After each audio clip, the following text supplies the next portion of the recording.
Greetings, lords and ladies, and welcome to the Westeros vibe, where mysterious black oily stone is found all around the world in mysterious places. Before we start, I would like to remind you that links to every article or video covered this week can be found in the video description below. Also in the description you will find timestamps so that you can choose which stories you will want to view. We started the week with Peter Dinklage to host Saturday Night Live. After appearing previously on the show, it's time for the drunken belligerent dwarf of Westeros to host it. The date is April 2nd, so set your calendars and prepare for hilarity, because a Lannister always pays his debts, in this case in laughs. Next up we have secret Game of Thrones trailer may have just leaked Jon Snow's fate.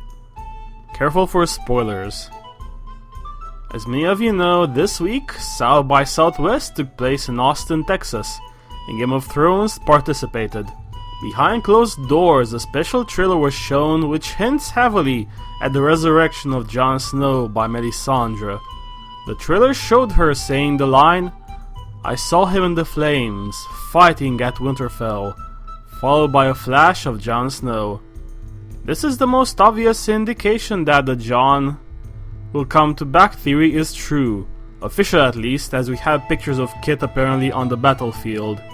Whether this is a trolling maneuver or the truth, we will find out in a few weeks. Moving on to Alfie Allen calls Game of Thrones Season 6 bloody brilliant. What a surprise, another cast member praises the next season.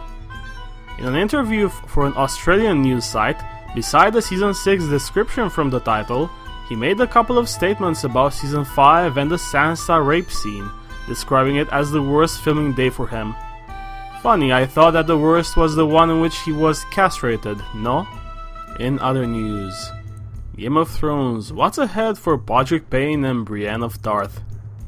The article features a long interview that Daniel Portman, the show's pod, gave to IGN. It mainly centers on Podrick's story from Season 5 and various aspects of his character. If anyone is interested in Pod, the legendary satisfier of women, then click the link below and enjoy. Next up, a definitively spoilery story. Game of Thrones, is this proof the Hound is alive? In the article, the author goes over the information regarding the Hound, from his state in Season 4 to the statement Ian McShane made about him bringing a beloved character back into the scene. If you are interested in the various evidence and reasons why a Sandor comeback is possible and timely, then follow the link in the description and fuck the king. Moving on to another IGN interview which features possible spoilers. What meeting Samuel Tarlys' family means for Season 6. As has been discussed before on the show, the Tarly clan of Hornhill has been cast, part of Sam and Gilly's storyline.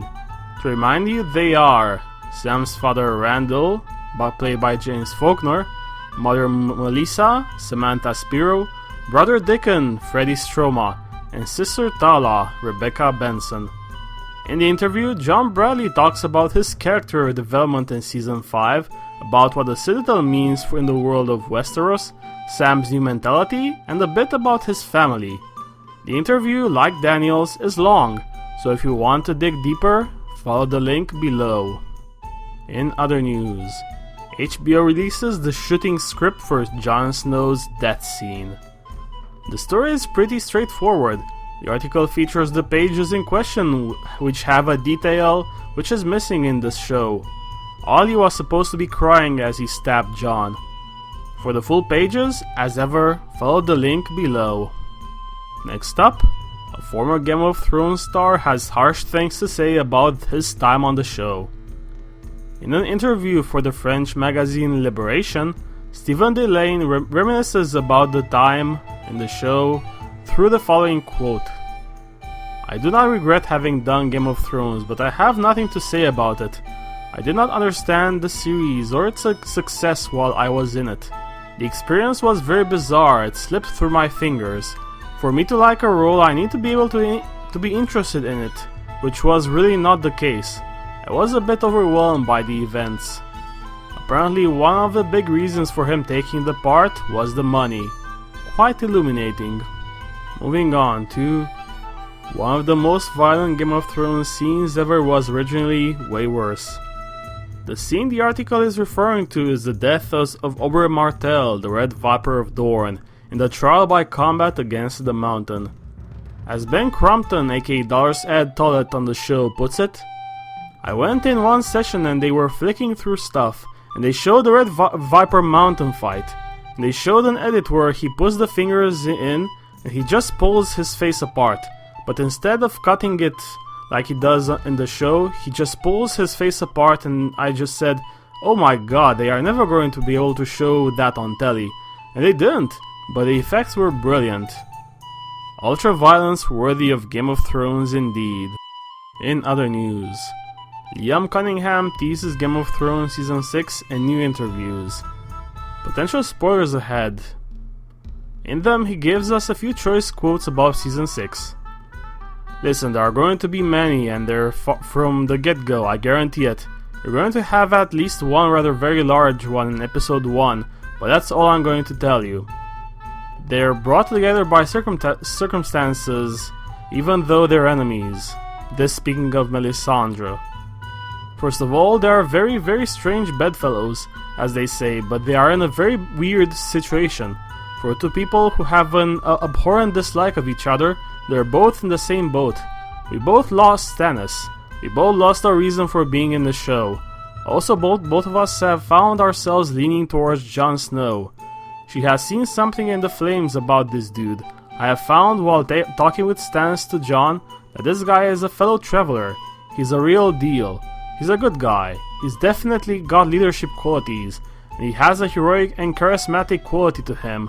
Davos will obviously be drawn to that kind of character. Davos isn't a leader.